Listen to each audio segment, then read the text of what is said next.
अष्टावक्र गीता। महामुनि अष्टावक्र जी तथा उत्तम जिज्ञासु राजा जनक के बीच का संवाद।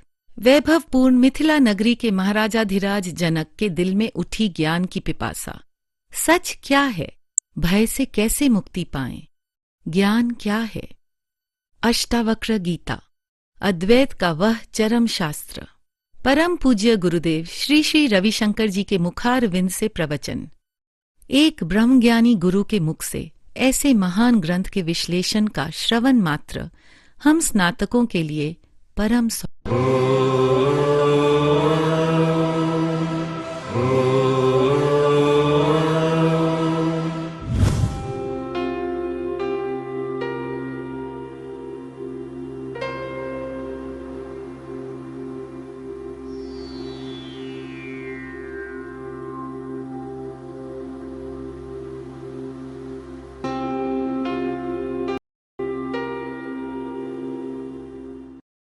देखना पड़ेगा ना, कहाँ फंसा है, किस कांटे में कौन सा कोना अटका है, वो देख देख के निकालना पड़ेगा ना। ऐसे ही मन रूपी रेशमी रुमाल कहाँ फंसा है वो देखकर कुशलता पूर्वक उसे निकालना पड़ेगा। मन के लिए बहुत आसान है, वो या तो पसंद करता है या ना पसंद करता है, इन दो के बीच में झूला झूलता है। इसी से मन का अस्तित्व है। मन द्वैत के बिना, झूले के बिना, विपरीतता के बिना रह ही नहीं सकता। या तो तुम कुछ पसंद करते हो या नापसंद करते हो, प्रेम करते हो या नफरत करते हो। जो कुछ भी बुद्धि के स्तर पर समझते हैं, ये ठीक है और ये ठीक नहीं है, ये करना चाहिए, ये नहीं करना चाहिए, मन इन दो बातों के बीच में लटकता रहता है। ठीक है, कल परसों भी हमने बात की थी कि हमें अंदर से पता तो होता है, ये करना चाहिए, ये नहीं करना चाहिए, ये ठीक है, ये ठीक नहीं है, लेकिन फिर भी मन कैसा है? जो नहीं करना चाहिए वही करता है, जो ठीक नहीं है वही करता है, और जो करना चाहिए वो बिल्कुल नहीं करता है। ये मन का स्वभाव है, ये मन की आदत है, उसी से मन का अस्तित्व है। कितने आदर्शों को मन बनाता भी है। बचपन से लेकर अब तक हमने स्कूल में थे तो अपना रूटीन चार्ट बनाया होगा कई बार, जोश में आकर 4 बजे उठूंगा, ये सब्जेक्ट सोशल स्टडीज 1 घंटा, मैथ्स 1 घंटा, वो इतना, ये इतना। खेलने बिलने के लिए कहीं जगह ही नहीं रखी होगी, बहुत प्यारा सा एक चार्ट बनाया होगा। फॉलो किया क्या कभी? अभी आर्ट ऑफ लिविंग में आकर भी जब हम कोर्स करके आते हैं ना, एडवांस डीएसएन ड्रेसिंग, तब भी घर आकर एक चार्ट बनाते हैं। सुबह 4 बजे उठकर सूर्य नमस्कार, पद्म साधना, सूक्ष्म योगा, सहज, फिर कितने सारे प्राणायाम, क्रिया, हरिओम मेडिटेशन वगैरह वगैरह वगैरह, और डेली गुरु जी का एक नॉलेज शीट, मौन की गूंज का एक पेज वगैरह वगैरह। अगले दिन सुबह जब होती है तब यानी मन को पता तो है क्या करना चाहिए, लेकिन ये मन कैसा है? जो नहीं करना चाहिए ना वही करेगा, जो करना चाहिए ना वो हरगिज नहीं करेगा।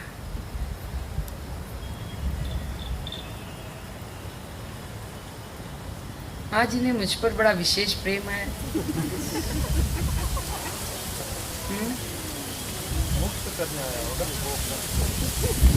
मन में बड़े क्रांतिकारी विचार आते हैं, आप उन पर अमल करना भी चाहते हो, लेकिन बार बार फेल हो जाते हो, हमेशा नाकामयाब। आप अपनी साधना, ध्यान, प्रयोग, प्रयास, इतना कुछ जो खुद को सुधारने के लिए करते हो, उसको ही दोषी ठहराने लगते। जब मन नाकामयाब होता है तो किसको दोष देता है? साधना को। कहता ये इतना पावरफुल नहीं है ना, नहीं तो इतने कोर्स किए हैं तो अब तक तो मन एकदम सीधा सट्टाक हो जाना चाहिए। तो हम तो दोष किसको देते हैं? साधना को देते हैं, या फिर अपने आप को दोषी ठहरा लेते हैं। मैं ही बेकार हूं, थर्ड क्लास, बाकी सब तो कहां के कहां पहुंच गए। अपने मार्ग को, अपनी साधना को, जो आप अपने आप को उन्नत बनाने के लिए करते हो, या तो उनको दोषी मानते हो या फिर अपने आप को दोषी मानते हो, या फिर लगता है ये मेरे काम का नहीं है, या लगता है मैं इसके काम का नहीं हूं। ये दो निचोड़ पर पहुंचना मन के लिए बड़ा आसान है। तुम, इसका मतलब आज भी आपके मन का अस्तित्व बना हुआ। फिर एक बहुत सुंदर स्टोरी सुनाई गुरुजी ने।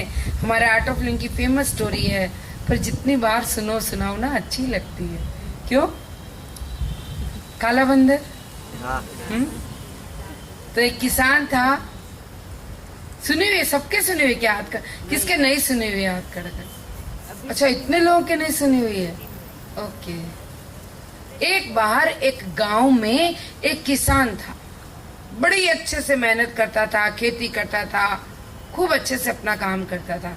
एक बार वहां एक संत आए, बड़े महापुरुष, बहुत उनका नाम था। तो किसान को लगा कि मुझे भी उनके पास जाकर कोई मंत्र लेकर कोई सिद्धि विद्धि हासिल करनी चाहिए। तो गया दौड़कर संत से कहने लगा, महाराज मुझे भी कोई मंत्र दे दो, मैं भी थोड़ी साधना कर लूं, मैं भी मुक्त हो जाऊं, मैं भी कोई सिद्धि प्राप्त कर लूं। महाराज ने कहा जरूर, और एक छोटा सा मंत्र उसको दे दिया। ले भाई ले जा। वो तो बड़ा खुश हो गया, बस इतना सा मंत्र, अरे ये तो मैं तो घड़ा ही जप लूंगा। और दौड़ता दौड़ता वापस जाने लगा। पीछे से आवाज दी संत ने, अरे भाई रुक, जाता कहाँ है? मैं एक बात बताना तुझे भूल ही गया। क्या? बताओ क्या कहना है? कि देख, जब तू ये जपा करे ना, उतनी देर तू बंदर को याद नहीं करना, और वो भी खास तौर से काला बंदर बिल्कुल याद मत करना। आप कैसी बात करते हो? अरे मैं खेतों में काम करता हूँ, वहां कोई पेड़ नहीं है, खेतों में बंदर नहीं होते, वो तो पेड़ों पर होते हैं, चिंता ही मत करो, मुझे नहीं विचार आएगा बंदर का। चला गया खुशी खुशी के। तो बड़ा सरल, बहुत ही आसान तरीका है। नहा धो के आसन बिछाया और आंखें बंद करके जैसे ही मंत्र जपना शुरू किया, तो पहला विचार किसका आया? अरे ये बंदर ने जरूर मेरी और संत की बात सुन ली, इसलिए मुझे परेशान करने आ गया। कोई बात नहीं, रात को तो सोएगा, तब देखते हैं। रात को सब सो गए, तो 10 बजे नहा धो के आसन बिछाया और फिर शुरू हो गया जपा करने। और फिर जो पहला ख्याल आया वो क्या आया?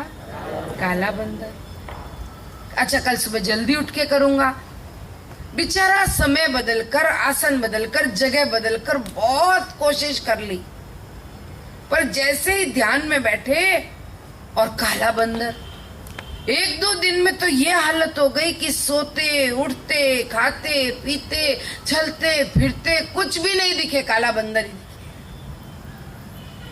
बहुत परेशान हो गया। तीसरे दिन दौड़ता दौड़ता गया और संत को बोला, मुझे नहीं चाहिए मोक्ष और मुझे नहीं चाहिए सिद्धि, लो तुम्हारा मंत्र और लो तुम्हारा काला बंदर। मन तो ऐसा ही है, उसको बोल दिया ना काला बंदर नहीं याद आना चाहिए, तो याद क्या आएगा? काला बंदर।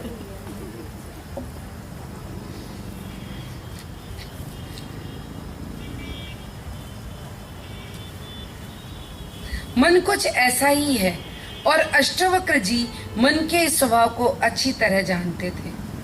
उन्होंने एक सुनहरा रास्ता बताया जिसको अपना कर अपने मन से ऊपर उठा जा सकता है। जानना है वो? सच्ची? बहुत सरल है। क्या करो? आश्चर्य करो। क्या करो? ये गोल्डन लाइन है। जहां आश्चर्य होता है वहां ना पसंद होती है ना नापसंद होती है, ना कोई धारणा होती है। बहुत आसानी से आप आश्चर्य के माध्यम से अपने मन से मुक्त हो सकते हो, वेरी इजीली। ये संतुलन बनाने की एक बारीक सी रेखा है। आश्चर्य करें, पसंद नापसंद की धारणा में जाने की बजाय आश्चर्य करें। ऐसा होना चाहिए, ऐसा नहीं होना चाहिए। आप तो जो भी देखो उसे देखकर आश्चर्य करो, ओह ऐसा भी होता है, ओहो, आश्चर्य करो और मुक्त हो जाओ। बजाय ये मुझे पसंद है या पसंद नहीं है, ऐसा होना चाहिए और ऐसा नहीं होना चाहिए, ये कहने की बजाय क्या करो, आश्चर्य। जनक को शायद ये धारणाएं आगे जाकर परेशान कर सकती थी। एनलाइटमेंट के बाद जनक के मन में शायद कुछ धारणाएं आ सकती थी कि मन में ये विचार आने चाहिए, ये नहीं आना चाहिए, ऐसा होना चाहिए, ऐसा नहीं होना चाहिए। तो पहले ही अष्टावक्र उनके मन को फंसने से पहले निकलने की तरकीब बता देते हैं कि भाई मन में तुम कुछ भी देखो, उस मन से मुक्त होने के लिए तुम आश्चर्य करो। और अगर मन को ये धारणा दे दी कि भाई अब मुझे तो एनलाइटमेंट हो गया, तो मेरे मन में तो ये विचार अब आज के बाद कभी आना नहीं चाहिए, तो फिर ये भी बता दिया कि वो विचार तुझे जरूर आएगा क्योंकि मन का स्वभाव है। तो तुम ये कहने की बजाय, ये धारणा बनाने की बजाय ऐसा आना ही नहीं चाहिए और ऐसा होना चाहिए की बजाय जो भी दिखे उस पर आश्चर्य करो। जो बुद्धिमान है, जिसने स्व को जान लिया, जो बंधन रहित हो गया, जो अब ना हम देहो न मैं देहो के भाव में जीता है, यानी जो शरीर भाव में नहीं जीता, अगर उसका भी मन है और वो कहीं फंसता है तो बड़े आश्चर्य की बात है। आई बात समझ में? यानी जो एनलाइटेड हो गया, जो बंधनों से मुक्त हो गया, जो स्व में रमण करता है, जो शरीर भाव में ही नहीं है, जो द्वैत में ही नहीं है, अगर उसका भी अभी भी मन है और उसका मन भी कहीं फंसता है तो ये बड़े आश्चर्य की बात है। ये कहकर क्या किया अष्टावक्र ने? पहले तो अपने ही मन को बचा लिया। एक सचेत मन की अब यही समस्या है। क्या समस्या है? उसका अपना मन अब उसके लिए समस्या है, लोग नहीं। अब आपको इतना होश आने के बाद, इतना नॉलेज सुनने के बाद, अगर एक भी विचार मन में ऐसा वैसा आता है ना, हम उससे परेशान हो जाते हैं। अरे ये क्या विचार आ रहा है, ये आना ही नहीं चाहिए था, मुझे ऐसा बिल्कुल नहीं होना चाहिए था। तो एक सजग व्यक्ति अब किससे परेशान है? अपने मन से परेशान। अब तक हम किससे परेशान थे? लोगों से। लेकिन सजग व्यक्ति के मन में उसका अपना ही मन उसे परेशान करता है। तो ज्ञान के मार्ग में 4 चीजें हैं जो बाधाएं हैं, 4 बातें हैं जो एक ज्ञानी को भी शायद बांध सकती है, बाधित कर सकती है। उन 4 चीजों के प्रति अवेयर करते हुए अष्टावक्र उसके बारे में बताते हैं। तो ये 4 चीजें कौन सी हैं? सबसे पहली है काम वासना, दूसरे नंबर पर मैं और मेरा ममत्व का भाव होना, तीसरे नंबर पर इच्छाएं और चौथे नंबर पर डर। ये 4 चीजें एक ज्ञानी को बांध सकती है। अब एक एक चीज को गुरुजी बहुत डिटेल से खोलते हुए कहते हैं। सबसे पहला है काम वासना, यानी सेक्स। ये शरीर इस धरती पर काम वासना के माध्यम से ही आया है, और सिर्फ ये शरीर नहीं, आज तक जितनी योनियों में हमने शरीर धारण किए हैं,